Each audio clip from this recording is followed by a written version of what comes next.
welcome back to my channel. Today we are doing another video about ASPD because one of our favorite channels, Special Books by Special Kids, which is run by this guy named Chris, he did a video about a gentleman or dude, whatever you want. A guy. A dude with ASPD and Bipolar Disorder, and I thought it was pretty great. Yeah, it was super interesting to kind of like see someone else's perspective from the same, not exactly the same situation, but his frame of reference and everything he talked about resonated pretty strongly. So yeah, we're gonna react to it. Yeah, I'm excited. His self-awareness was just like on point, and it's impressive because you don't get to see that very often. You don't see people open up about it. So yeah, it's very hard to get perspective on yourself. I always say that all the time. Because you know everything. I know enough to know what I don't know. And that is seriously everything. like that. Yeah, that is the most important thing that I wish people would know. That when you realize that there's so much that you don't know, when you finally learn that, I feel like you got shit figured out. You're on your way, anyway. Yeah. But yeah, let's get into this. Off topic already. Tangents. You know the drill. That's not how you say that word. Tangents. Sorry. But you know the drill. Go ahead and like this video and subscribe if you're not already subscribed. Please leave a nice comment. You know, I'm getting a lot more traction on these videos, which actually, here's a good time to insert a disclaimer. We're not doctors. We're not therapists. I'm just his girlfriend, and... I'm just a dude. A dude. A dude. He was diagnosed in, what, like 2011-ish when he went to prison? Somewhere. One of my prison stints, and... Yeah. And then saw another psychiatrist again in, like, 2017. So, I'm not saying we're experts, and we are definitely not the authority on ASPD. I'm just sharing my experience, and that's all I can do. Yeah. All right. So, let's see. Like, all of that video was so good that I took notes. Like 3 pages of notes. Copious amounts of notes. And we're going to include little screen grabs if we can fit it in and break down what we thought about it. Yeah.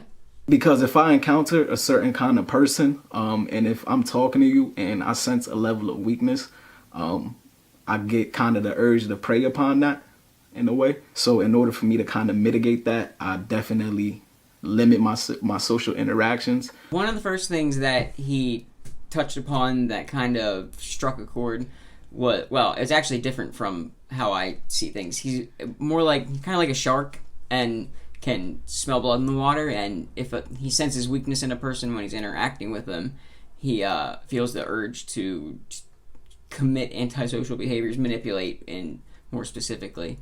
But for me, this is not really my way of dealing with people. Like, it's not everyone I meet that I like size up. It's more situational. Like, if Opportunistic? Yeah, opportunistic is a good, which I guess his is too, but it's like, rarely do I meet a person and like begin manipulating them. It's just kind of, it's a different tactic, I guess.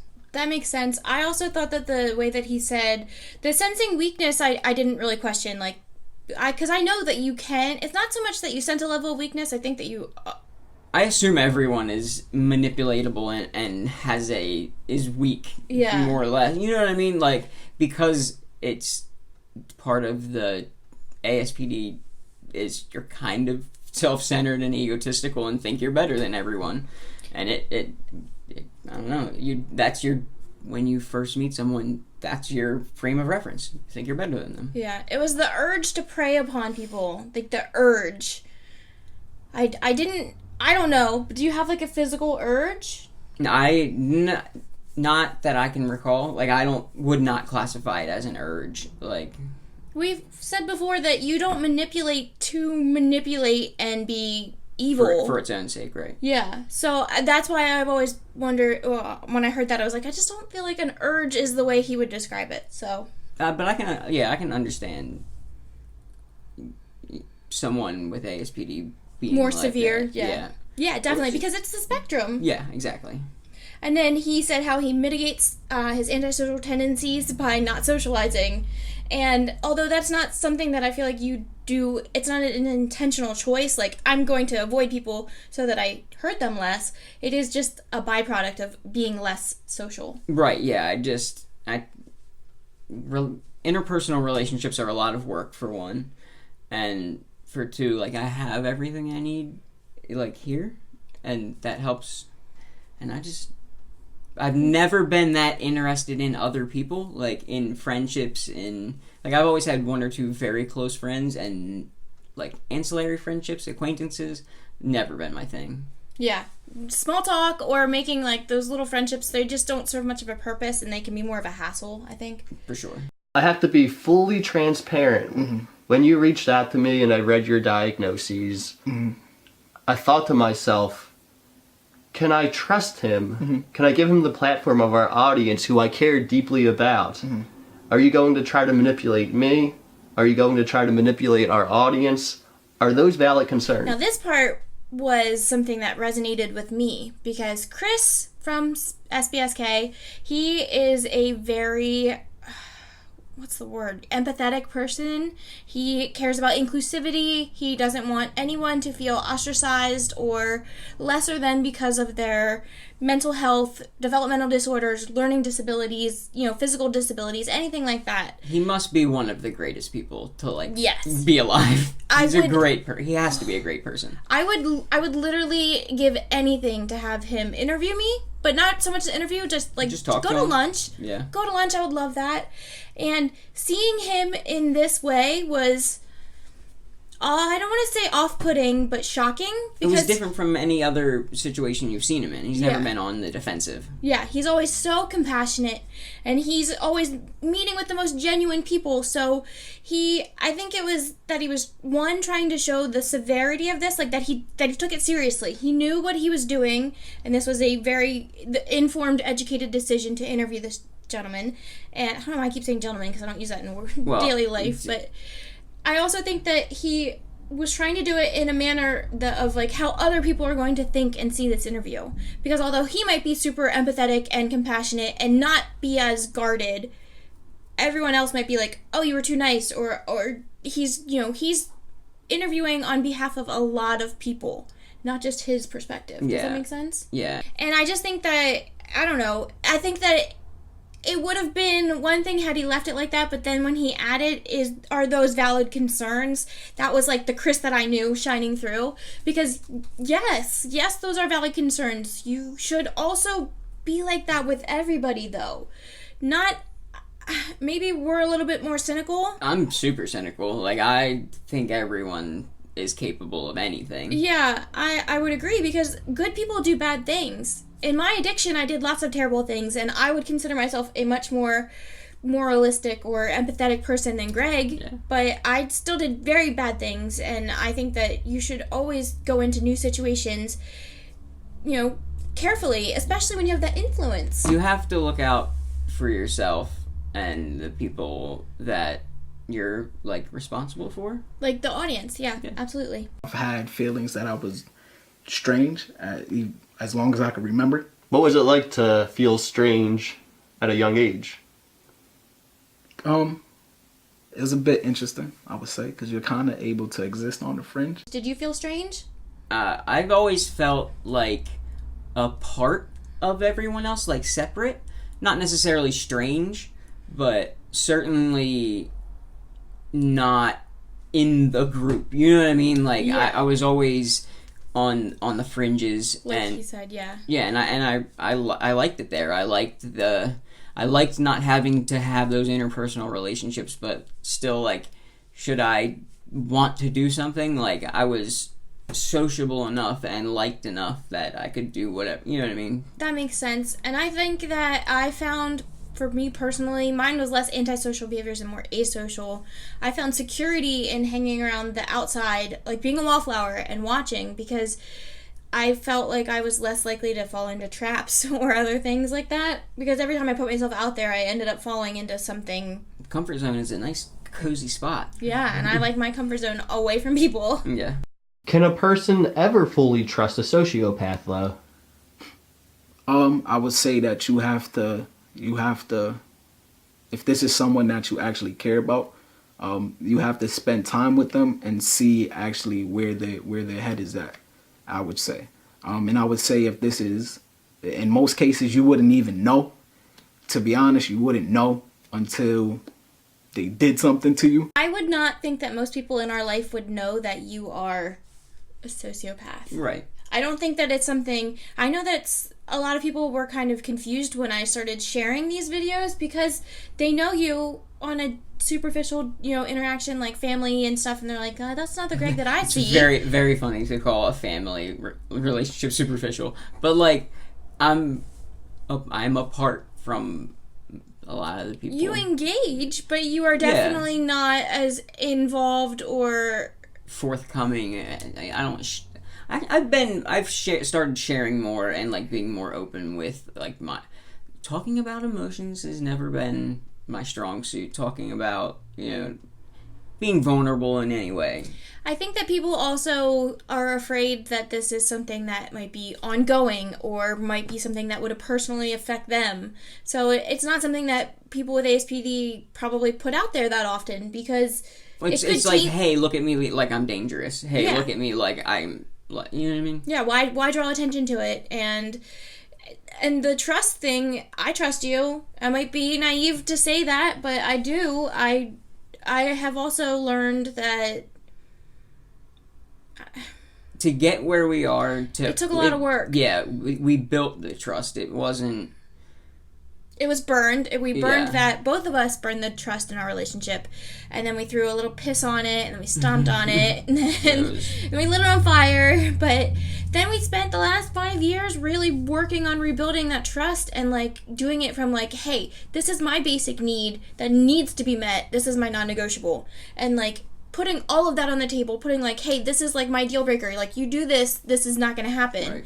And we did it for like everything, like all of the embarrassing and like weird stuff that people don't talk about. If we have an attractive person that comes up, like we will talk about it. If we have like whatever weird random thought pops into our brains, we just say it to each other. Open and honest communication is one of the biggest things. You have to have that. And I don't know how else I could have gotten that without having gone through what we went through. It's like trauma bonding, and I know, or Stockholm syndrome, and I know that's fucking crazy, but I don't care because I've been able to work at a place where I'm happy and good. And you have to trust someone to have that open and honest conversation. So anybody could hurt you, anybody could. So I find it interesting that you said in order to trust a sociopath, you have to watch them, observe them, and understand their behavior.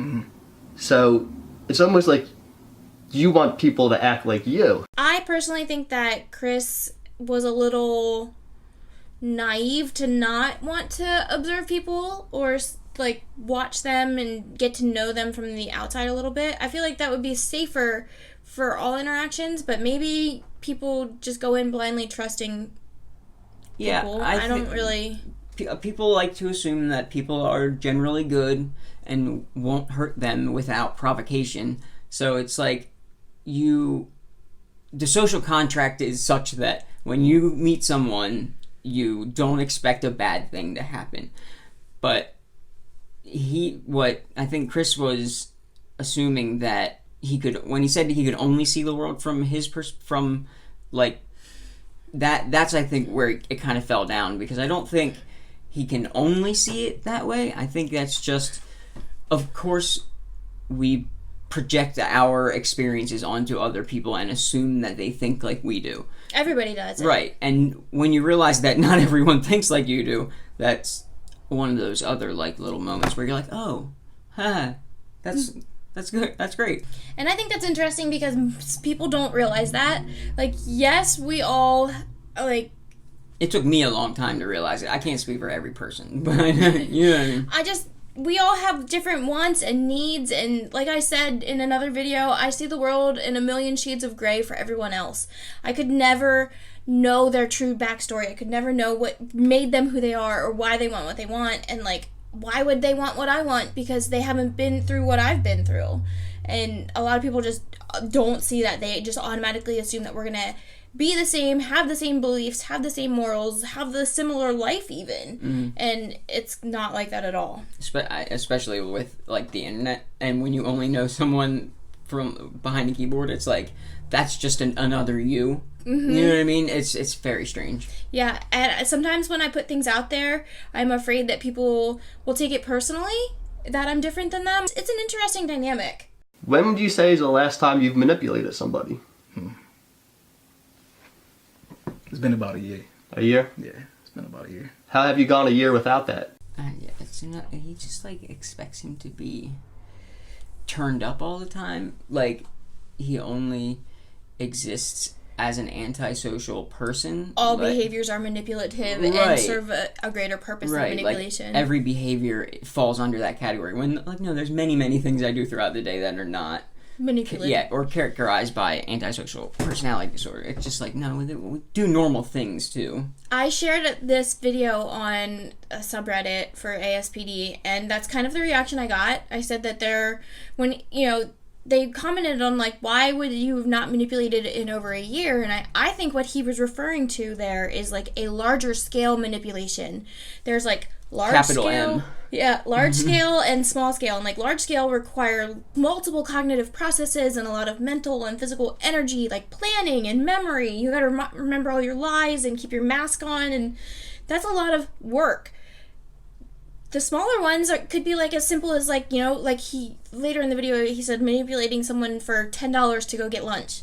That's like a small thing. There's also, like you said, so many things in the day that are just normal tasks or behaviors. And if you're not trying to advance your life throughout, your interactions, your day to day, like that is a form of lowercase m manipulation. Like you're always trying to turn the advantage to you, like you know everything. What I mean? Like, with people, with your dogs, with like you're trying to you do things to kind of bribe people. That's a form of almost manipulation. You want to play your environment in a way that it'll benefit you. It's if it hurts someone or not. And I think Chris automatically assumed that everything he's doing is manipulating to hurt someone intentionally, and I don't think that is an accurate portrayal.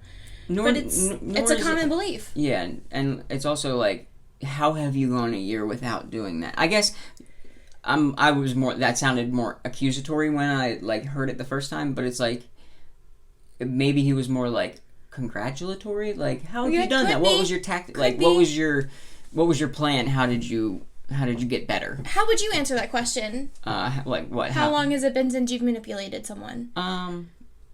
We have to talk capital M or lowercase m. Exactly. Capital M, it's been quite a while. 4 or 5 years? Something like that. Yeah. And it's like, I don't miss it.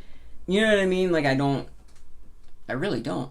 Surprisingly. You would think that, like, because I did gain a lot out of those relationships, but I don't miss it. For as much good, you probably got... so much grief, too. Yeah. What about lowercase m? Smaller scale manipulation. I'm trying to think of like anything. I'm constantly charming people and trying to impress people. If you want to call that manipulation, then I do my best to practice all the time. I think it would be like for the intention. So maybe you do it. I mean, I feel like we probably all manipulate way more than we realize, but we're just not doing it in an intentionally harmful way. But we are doing it. It is a self-serving behavior. We do self-serving things all the time. Like, we want our life to be as good as it can be. Yeah. I want my life to be as good as I can be. I statements. That's what I'm trying to do. Did you always understand the negative effect manipulation can have on others? No. I didn't always understand why people had an adverse reaction to it. Because in a way I kind of looked at it like a game. And you lost. Except the other player didn't know they were playing the game. It's kind of a problem. Yeah, that does make sense. Well, you said that when I asked you if you were aware of, like, did you understand the negative effects of manipulation, what would you have said? No, definitely didn't. I didn't really become aware of my actions and like their consequences on any real level until I went to prison or jail. And even then, it took a couple years for it to really sink in. Yeah, like doing like these ripple effect charts where you think about your crime, like one of your crimes, and then you like write down all the people and all the ways that it could have possibly hurt other people, like, and like all the way out, like society scale. Like it's actually a really powerful like thing. Yeah, because that is interesting. Like trauma carries, you know, you carry trauma down. He mentioned it in this video, even like where it's a ripple effect. So he got that from, that makes sense. Got it from therapy because he did say that was a combined. Very interesting. Thank you. That's great. I like that. It's a powerful thing. Do you feel ashamed about people you hurt in the past? Shame, not necessarily, but I do look at it as being inadequate. You being inadequate? Yeah. Okay. Yeah. What do you mean by that? It's low frequency. You know, low frequency actions, low frequency emotions. So, I know for me, like I might, yeah, I don't feel shame for my past actions really. Like I said, doing the ripple effect thing, like at that moment, like I felt bad about it, but shame on like this like deep burning level where it, like I'm not going to do that again because it hurts type, like definitely not. And so like it made you cognitively like empathetic. You were aware of the ways you hurt other people. Right, exactly. I think when he says inadequate, it's because he realizes that. Like, he realizes, like, oh, I failed, in a sense. I let people down. I did a bad thing. But internally, like you said, that internal burning, like, he didn't have that. He just felt like he wasn't... He was inadequate. It makes sense, but it doesn't. And then his low-frequency actions and low-frequency emotions, it kind of confused me until you said that, like, low-frequency means... like bad, unskillful is the way I think I can interpret it, and like that makes sense to me as insofar as like you can have interactions with people, and they don't necessarily have to lose. Like both parties can get what they want in most cases.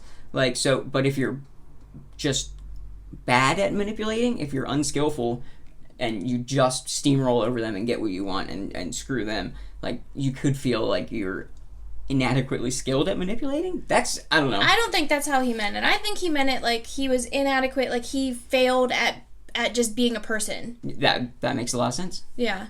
And the shame, we talked about this off camera, I think we should talk about it here. You said you don't feel shame about hurting anyone. That includes me to an extent. Yeah. And how would you describe it? Like, can you kind of go over that again? Like, when you think about the shame that you felt, when have you felt it? Because you said you did feel it, but it was... Yeah, there's, like, moments when I specifically think about just the sum total of all my bad choices. And, like, I realize that I don't deserve you, and I appreciate you sticking around and putting in all this work. Mm-hmm. Especially when it's like you're fully aware that like I just don't feel bad about a lot of things. Like that's not 100% true. Like I do regret my choices, but the shame that I think other people feel when they make bad decisions is not there to stop me from doing it again. I have to make the choice to not do it again. And I mean, it's not that that doesn't really affect me too much because I understand that you understand it was a bad decision. Before, you didn't even have that understanding that what you were doing was a bad thing. Or wrong in any way. Or cared. Like, it's not even that you didn't care, it's that you didn't see what you were doing as bad. And I can see now the total difference in your behaviors. And that is what makes me... So you have hope. Yeah. No. And I understand. I feel like I understand you and how you think a little bit better than I ever have, so. Open and honest communication helps. Did you have any fear with telling the world your diagnoses? No. Because, I mean... Were you afraid to share your diagnosis? Not really. Like, no. Is there any reason? Like, for me, I was afraid to talk about my like developmental issues or like sensory issues because I didn't want people to think I was crazy. It wasn't a fear to share it. Like, I'm gonna be who I am regardless. So it's all if you have the forewarning and can make better decisions in your interactions with me, so much the better. Yeah. You know what I mean? That's true, yeah. So then you were thinking of it benefiting others instead of them, like, judging you. Yeah, because I don't care if they judge me. That makes sense. That's fine. It doesn't hurt. It does. Why am I going to let someone else's bad opinion of me affect me? Because I don't have shame. I wish that I could understand that. I mean, like truly understand that, but... You smiled a few times in this interview. Yeah. Is that something you tell yourself to do to make me feel more comfortable? Yeah, I smile a lot. You know, especially if I'm in regular conversation, you were to see me on the street. Yeah, I'll be smiling a lot. It disarms people. Okay. This is the part where I was a bit like, I think he's playing it up a bit. Just a hair. I mean... It's not that it's not possible, but, like, do you not... I guess it is possible for you to genuinely not feel any emotion. I think this relates more to his... like, with him having bipolar. Yeah. And this is, like, a big assumption because I don't know him at all. But I know that, like, you smile and, like... Yeah, I don't necessarily identify with the smiling bit. And we see pictures of, like, Ted Bundy smiling. You know what I mean? Like, it's a instinctual response a lot of times. Does it mean joy? Doesn't have to necessarily mean joy, does it? Yeah, I think the Bundy smile was actually more like dudes disarming, like trying to use it as like a tactic thing. Like I only smile when I'm happy. I don't follow true crime, so like I just don't get into it. But like one of these videos popped up on Facebook about Ted Bundy's girlfriend and her daughter, so like his like stepdaughter almost, and they were showing family pictures and he was smiling, just smiling like normally, like not like the creepy smile where he's in the courtroom, like I can see that one in my head, but that's I what think you do in pictures you're taking though. Yeah, you know but I mean? I think that's what I'm saying, like I think it's just like a thing that smiling is just more of a thing that we do. To choose to smile to disarm someone shows like... Yeah, there's reflexive smiling that... And then there's a choice. Like, there's both, is what I'm saying. Yeah, for sure. Okay. That's why I just feel like to say that you never smile reflexively does not feel... That must suck. Yeah. I'm sure it happens because, you know, this is a spectrum, so, like, if you're over here, then there's got to be someone over here. Mm-hmm. And then if you add in things like BPD or bipolar disorder or anything like that, that's got to add, like, other dimensions to it. Mm-hmm. But to me, my brain is just like a smile. Like, okay, let me think about it. There are like instances with children with like autism, babies with autism that don't smile as much, so I guess it does make sense. It's just something I have a hard time, that's the one thing I have a hard time wrapping my head around, the smiling. But for me, a smile is just like so like chalk it up to everybody's different and it's complicated. Yeah, right? Million Shades of fucking gray. Do you have the capability of feeling empathy for others? Not in the same way that an average person would. So say, for example, if someone came up to you and they told you, oh, you know, my grandma just died last night. You may feel intrinsically sad when they tell you that. You know, you may feel sensations almost as if your own grandmother passed away. For me, it's not like that. I won't say that I don't care. That's harsh. But it doesn't make me sad to hear that at all. That is the truth, though. Like, it's definitely not in the same way that other people do. Based on everything that I've gathered over the years. Yeah, the term is cognitive empathy. Yeah, cognitive empathy. And it took me a very long time to figure out, like, I don't know. Cognitive empathy is like the single biggest thing that like lets me be a normal person, more normal. It's just self-awareness, insight into other people's feelings. Right. Not necessarily feeling them yourself, but being able to see it in someone else. Yeah, and it's a choice. It's always a choice. So cognitive empathy is a choice to think about that other person's experience and why they may be doing that thing, instead of just ignoring their rights and trampling over them or treating them less of a person. Ugh. And I think that also goes for the shame too, like that it is like a cognitive level. You understand it, you don't necessarily feel it internally. It's not an intrinsic part of you.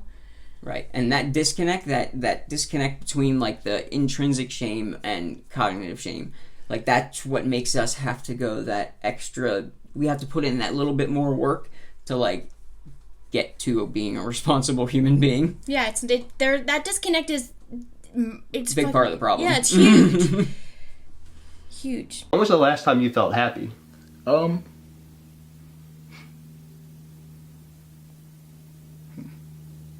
don't know. Truly, I don't know. When was the last time you pretended like you felt happy? Oh, all the time. Yeah, all the time. I don't need that. That's so like, it's so foreign to me. Like I know, I feel happiness. Like there's so many times where I'm like genuinely happy. Like maybe I don't experience joy to the level that other people can, like have the capacity to, but like it's not that I don't feel happy. So that's a bummer that he doesn't know when he last felt happy. That's kind of like the smiling thing. That to me is just so foreign. But maybe it's like, if you're not happy, you're not gonna smile. Yeah, that could also be from the bipolar part of it, the depression. I just think that when you feel separate and strange your whole life, it can lead to you not feeling happy too. You have the desire to have a close relationship and maybe even get married in the future. I'm not sure yet. That's something that I debate with myself, and I'm not 100% sure if I want to get married and have children. The notion of it seems reasonably nice to me, I would say, but I don't know if it would be 100% possible. Because when you speak about romantically, it's difficult to get people to understand. Me liking a person is based off of traits that I notice within them that I feel like would be basically beneficial for me going down the road. And I would like to explore those traits further.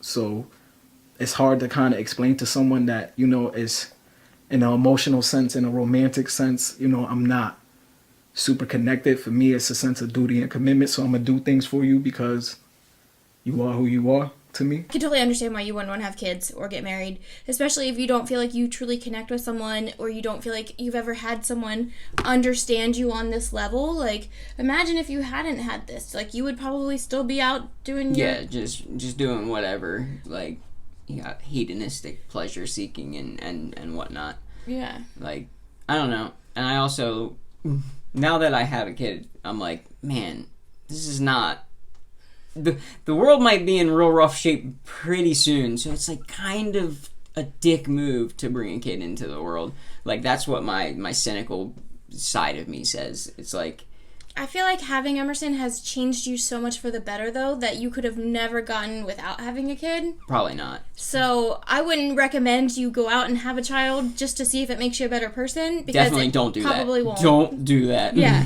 But I think that it showed you more empathy and just a greater range of emotional expression since you've had him, because you felt more pride.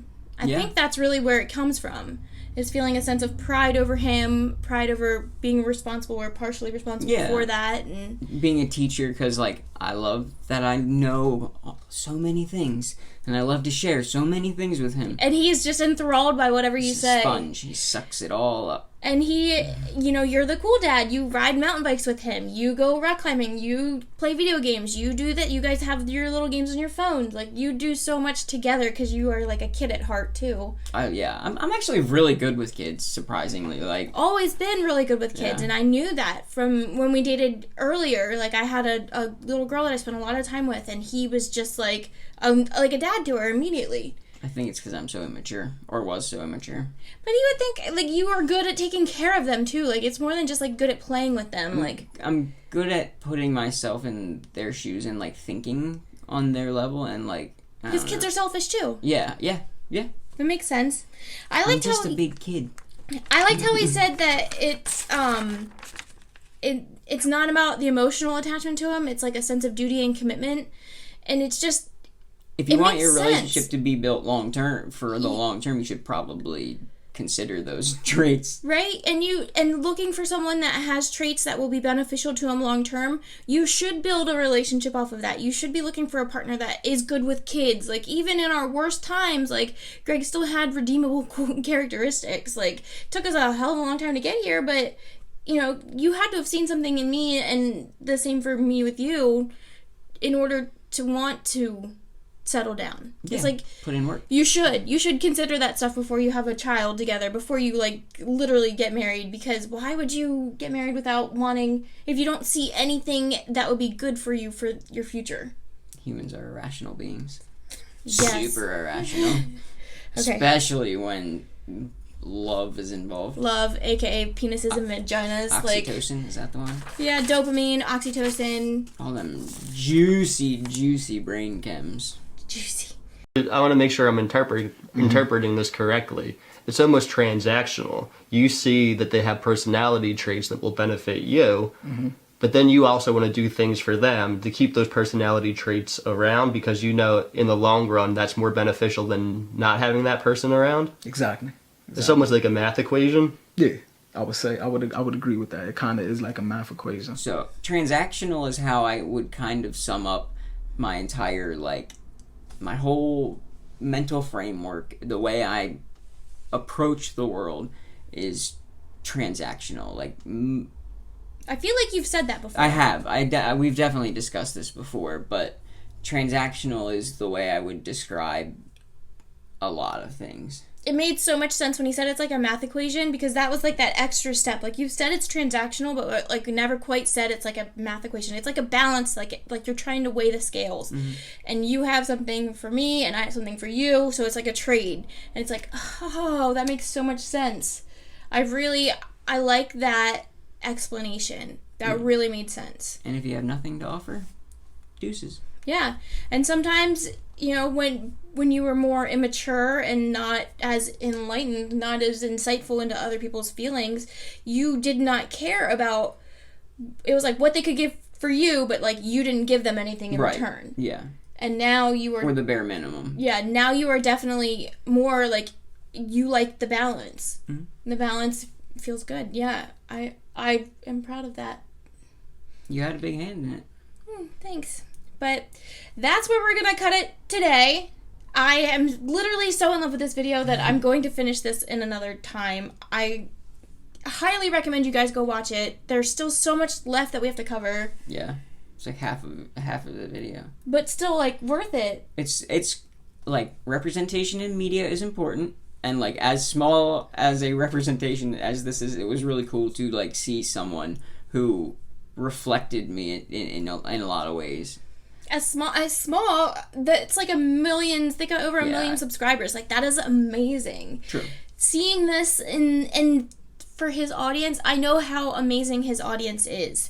It sucks because they don't get the comments anymore because of, like, the... Still disabled. Yeah, still disabled. But his audience is so compassionate and understanding, and if Chris is going to put this in front of him, they're going to listen because they respect him, and he's earned that respect. So I was just so appreciative. I wish, Chris, please, we'll buy you lunch. And it also, like... Pennsylvania. It lends a lot of credibility to, like, every other person he's interviewed has been, like, a truly, like, unique... I don't know. Genuine soul. Yeah. They're just genuine good people because they want to be heard and they want to be respected and seen, and he sees them. Yeah, and as people, we deserve that. Each and every one of us deserves to be seen. Yeah, and the skepticism is necessary and deserved, because in the rare cases that someone with ASPD is severe, or just not quite far along in their journey it could hurt you. Yeah. Like, their manipulation could leave you with lasting trauma. Yeah. And that has, like he said, that has ripple effects. So it is very important to be skeptical, but to be respectful, which he was, and I'm appreciative. So we're going to follow this up in another video. If you have any questions or any comments, any thoughts, definitely leave them down below. I would love to hear from you guys, and we'll see you in the next one. Bye. Adios.